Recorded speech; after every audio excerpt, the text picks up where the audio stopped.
Bienvenidos a este video donde exploraremos la vida de un hombre que lo tenía todo según los estándares de su tiempo y que voluntariamente lo entregó por seguir a alguien a quien inicialmente perseguía. Estamos hablando de Pablo de Tarso, anteriormente conocido como Saulo, un personaje fascinante cuya transformación radical sigue inspirando a millones de personas en todo el mundo, incluso hoy, casi 2 milenios después de su muerte. La historia de Pablo es una de las más dramáticas conversiones en la historia del cristianismo. Pero antes de sumergirnos en esa transformación, es importante entender quién era este hombre antes de convertirse en el apóstol que todos conocemos. Saulo de Tarso nació en una ciudad privilegiada, Tarso, en la actual Turquía, alrededor del año 5 d.C. Era ciudadano romano por nacimiento, un privilegio increíblemente valioso en aquella época que muy pocos podían disfrutar. Imaginen tener un pasaporte diplomático de la superpotencia mundial de la época. Esto le brindaba protecciones legales, exención de ciertos impuestos y castigos, y oportunidades que la mayoría de las personas ni siquiera podían soñar. No solo eso, Saulo pertenecía a la tribu de Benjamín, una de las más respetadas entre los judíos. Era un fariseo, miembro de la élite religiosa judía, educado bajo la tutela de Gamaliel, uno de los maestros más respetados de la ley judía. En sus propias palabras, era hebreo de hebreos. Circuncidado al 8º día como mandaba la ley, y en cuanto a la justicia que proviene de la ley, era intachable. En términos modernos, sería como tener un doctorado de la universidad más prestigiosa, con conexiones en las esferas más altas de la sociedad. Saulo tenía todo lo que su cultura valoraba: estatus, educación, seguridad, prestigio religioso y protección política. Su futuro estaba prácticamente asegurado. Podía aspirar a posiciones de gran influencia dentro del sistema religioso judío y simultáneamente gozar de los privilegios que su ciudadanía romana le otorgaba. Era, por todas las medidas de su tiempo, un hombre de éxito. Sin embargo, este hombre privilegiado se convirtió en uno de los perseguidores más feroces de los primeros cristianos. Para entender por qué, debemos recordar que para un fariseo devoto como Saulo, la idea de un Mesías crucificado era una blasfemia absoluta. La ley declaraba maldito a todo el que era colgado de un madero. Además, los seguidores de Jesús proclamaban que este carpintero de Nazaret era divino. Algo que para un monoteísta estricto como Saulo era una afrenta imperdonable a Dios. Con el celo característico de un fariseo educado en la estricta observancia de la ley, Saulo participó activamente en la persecución de los cristianos. En Hechos 8:3 leemos que asolaba la iglesia, entrando casa por casa, arrastraba a hombres y mujeres y los entregaba en la cárcel. Incluso estuvo presente y aprobó la muerte por lapidación de Esteban, el primer mártir cristiano. Su fama como perseguidor era tal que cuando más tarde intentó unirse a los discípulos en Jerusalén, estos le temían, sin creer que realmente se hubiera convertido. Es en este punto de su vida cuando ocurre el evento que lo cambiaría todo. Camino a Damasco, con cartas del sumo sacerdote que le autorizaban a arrestar a los seguidores de El Camino, como se conocía entonces al cristianismo. Saulo tiene un encuentro sobrenatural con Jesús resucitado. Una luz cegadora del cielo lo derriba al suelo y escucha una voz que le dice: Saulo, Saulo, ¿por qué me persigues?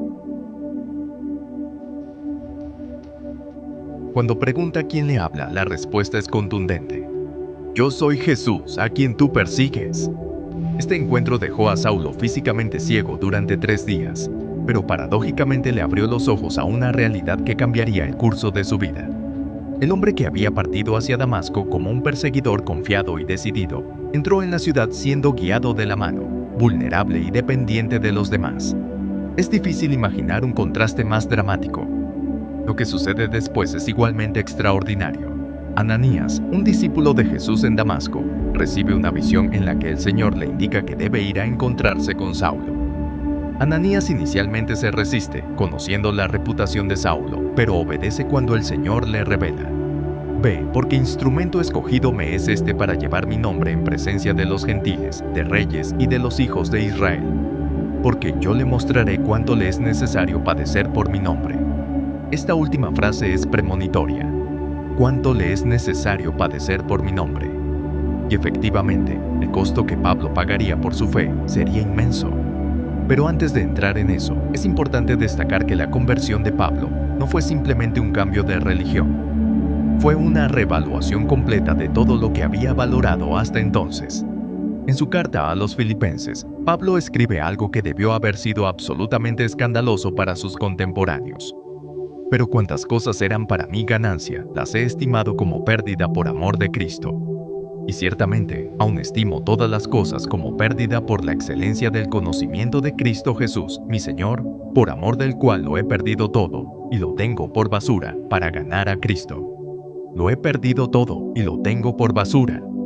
Estas no son palabras que se dicen a la ligera. Pablo está literalmente diciendo que todo aquello que antes consideraba valioso, su estatus como fariseo, su impecable observancia de la ley, su prestigio social, su seguridad económica, su reputación, ahora lo considera basura, o estiércol, como se traduce en algunas versiones, en comparación con lo que ha encontrado en Cristo. Y no era una exageración retórica. El costo que Pablo pagó por seguir a Cristo fue real y devastador en términos humanos. Casi inmediatamente después de su conversión, pasó de ser un respetado miembro de la élite religiosa a ser considerado un traidor y un hereje. Los mismos judíos que antes lo respetaban ahora conspiraban para matarlo, obligándolo a huir de Damasco descolgándose por la muralla en una canasta, una salida humillante para alguien de su anterior posición. A lo largo de sus casi 30 años de ministerio, Pablo experimentó rechazos, privaciones y sufrimientos que él mismo enumera en 2 Corintios 11. 5 veces recibí de los judíos 40 azotes menos uno. 3 veces fui azotado con varas. Una vez fui apedreado. 3 veces padecí naufragio.